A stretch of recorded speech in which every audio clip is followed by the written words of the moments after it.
بتا کے جا رہا ہوں کہ جس جگہ سے سنت اٹھا لی جاتی ہے وہاں بدعت آٹومیٹک آ جاتی ہے، بدعت آٹومیٹک آ جاتی ہے۔ سنت کیا تھا؟ اللہ کے رسول صلی اللہ علیہ وسلم کے 2 مؤذن مقرر تھے، ام مکتوم اور بلال رضی اللہ تعالیٰ عنہ، یہ 2 مؤذن تھے۔ تو تہجد کی اذان ایک دیتے تھے اور ایک فجر کی اذان دیتے تھے۔ تو آج ہمیں سحری کا اذان دینا چاہیے نا، سحری کے لیے تہجد کی اذان کو ہم رمضان میں سحری کا اذان کہتے ہیں کہ سحری کا اذان دینا چاہیے۔ آج کیا ہوا؟ اذان اٹھ گئی، سنت اٹھ گئی، بدعت آ گئی۔ کیا آ گئی؟ 4:45 ہو چکے ہیں، آپ لوگ سحری کر لیں۔ استغفر اللہ، استغفر اللہ۔ کس نے کہا تھا آپ سے یہ جگانے کے لیے؟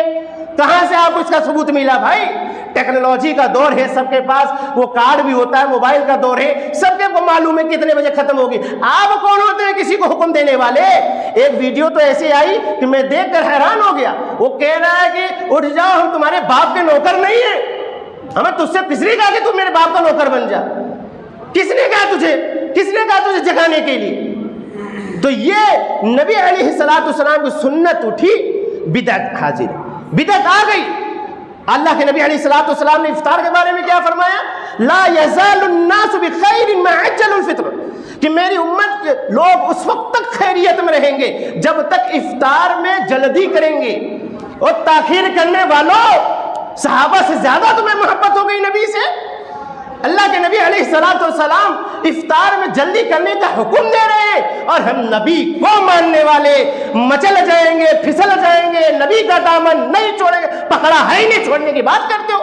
پکڑو تو صحیح، کس نے کہا تمہیں چھوڑنے کے لیے؟ اللہ کے رسول صلی اللہ علیہ وسلم کہہ رہے ہیں، فرما رہے ہیں کہ افطار میں جلدی کرو نا جلدی۔ نہیں، 2 منٹ کے احتیاط کر لے، 2 منٹ کے، کیوں بھائی؟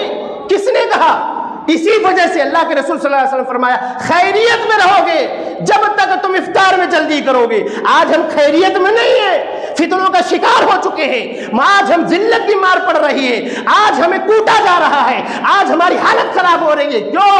کیونکہ ہم نے حدیث کا کھلواڑ کیا، ہم نے حدیث کا تماشا بنا کر رکھ دیے۔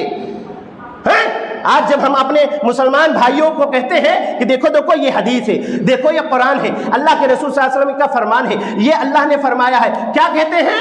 بات تو صحیح ہے لیکن میں اکثر جگہ یہ بتاتا ہوں، یہ ایمان کو تازہ کرتا ہے کہ سوچ ایک فکر میں دے کے جاتا ہوں کہ لیکن، یہ لیکن جو ہے نا شیطان ہے یہاں پر۔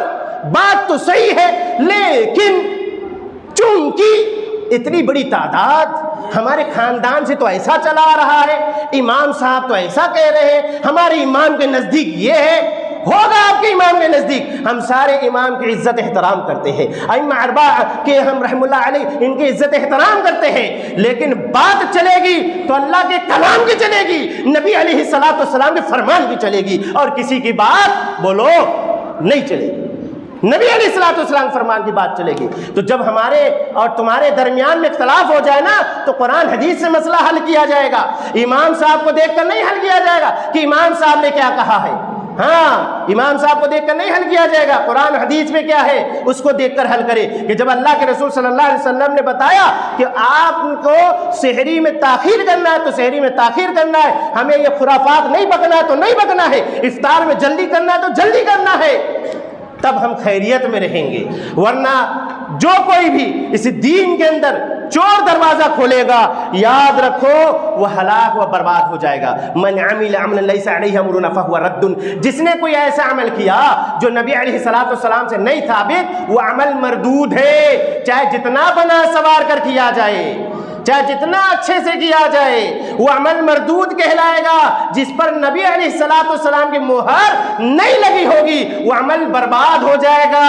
تو ایسا کام مت کرو شبینہ والوں، ایک رات میں قرآن ختم کرنے والوں، تمہارا کھڑا ہونا بیکار ہے، قیام کرنا بیکار ہے، اللہ کے رسول صلی اللہ علیہ وسلم کے تم حدیث کی دھجیاں اڑا رہے ہو۔ اللہ کے نبی علیہ السلام نے منع فرمایا 3 دن سے کم میں قرآن ختم کرنے، اور ہم قرآن ایک رات میں، اور کیا ہے قرآن کا پڑھنے کا طریقہ؟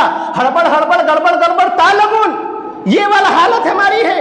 اللہ اکبر، اور پھر رمضان کے پورے مہینے میں ایسے لوگ فیس بک پہ سوشل میڈیا پر آ جاتے ہیں کہ تراویح 8 ورسز 20 جو 5 وقتہ نماز کے پابند نہیں ہیں وہ 8 ورسز 20 پر آ کے ڈیبیٹ کر رہے ہیں جو نماز کے پابند نہیں ہیں. ہم کیوں جھگڑ رہے ہو؟ 8-20 کے چکر میں رمضان خراب کر رہے ہو. کس نے کہا 20 منائے بھائی؟ میں کہہ رہا ہوں 30 پڑھو, میں کہہ رہا ہوں 32 پڑھو, میں کہہ رہا ہوں 40. میں سے مراد اللہ کے نبی علیہ السلام کے فرمان نوافل چاہے جتنا پڑھو, کوئی منع نہیں کر رہا ہے. کس نے منع کیا بھائی 20 پڑھنے سے؟ جب سنت کی بات چلے گی تو 8 کی بات چلے گی, 3 کی بات چلے گی, ٹوٹل 11 کی بات چلے گی. سنت 11 کی بات چلے گی کہ اللہ کے رسول صلی اللہ علیہ وسلم نے جیسا دین دیا ہے ویسا عمل کرنا ہے. بلا وجہ کا دماغ مت لگاؤ. ہاں, بلا وجہ کا دماغ لگا کے نہیں. اس حدیث میں کوئی صحیح حدیث ہے ہی نہیں ہے. لاؤ, آپ ہمارے بھائی ہو, بڑے بھائی ہو, میں محمدی مسجد کا ایک خادم سمجھیے مجھے, میں اپنی ذمہ داری لے رہا ہوں.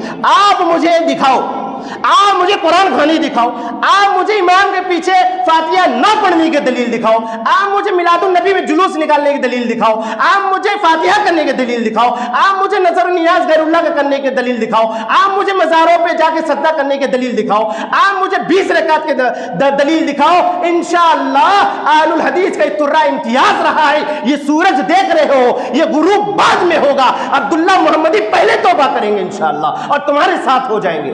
دکھاؤ تو صحیح. آؤ, ہمیں کوئی تم سے گلا شکوا نہیں ہے, کوئی گلا شکوا نہیں ہے. میری عادت ہے 2 دنا 4 کی بات کرنے کی, میں گھما پھرا کے بات کرنے کی عادت نہیں ہے مجھے.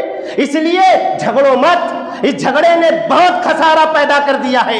اس جھگڑوں کی وجہ سے مسلمانوں تم نے اپنے پیروں پہ کلہاڑی مارا ہے. اس جھگڑوں کی وجہ سے تمہاری ہوا پھڑ گئی ہے, تم بزدل ہو گئے ہو. اللہ نے قرآن میں کہا ہے وَلَا تَنَازِعُوا فَتَفْشَلُوا وَتَذْهَبَ رِيحُكُمْ, کہ تمہاری ہوا پھڑ گئی. کیوں؟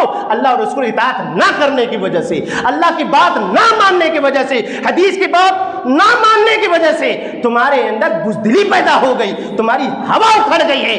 جمشید پور کے واسیوں بتاؤ کتنے لوگ ہو جو چوراہے پہ توحید کی دعوت ڈنکے کی چوٹ پر دے رہے ہو. نہیں, حالات خراب ہو جائے, جھگڑا کرنے کے لیے اسلام کہتا ہے. اسلام تو سلامتی کا دھرم ہے. ہم غیر مسلموں کو بیچ میں جاتے ہیں, وہاں جب دعوت دیتے ہیں, اپنے یہاں جا کر جب لوگوں کو دعوت دے غیر مسلم, ان کو قرآن میں نے ہندی میں دیا تو کہتے ہیں بہت بڑا گفٹ آپ نے ہم کو دے دیا ہے. اللہ اکبر. پیاسی ہے یہ قوم, پیاسی ہے. آؤ میدان میں جوانوں, آؤ. کب تک تم غفلت کی چادر اوڑھے رہو گے؟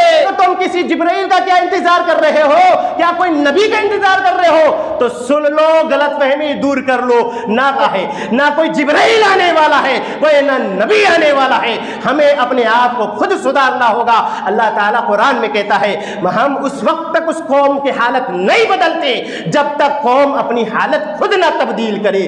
آؤ, ہم تمہیں صراط مستقیم کی دعوت دیتے ہیں.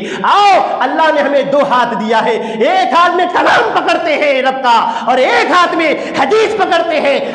نہ تیسرا ہاتھ ہے نہ تیسری کتاب ہے. بات چلے گی اس دھرتی پہ تو رب کے کلام کی چلے گی, نبی کے فرمان کی چلے گی, کسی اور کی بات نہیں چل سکتی. یہ ہمارا منہج ہے. آؤ, تمہیں ہم دعوت دیتے ہیں کتاب و سنت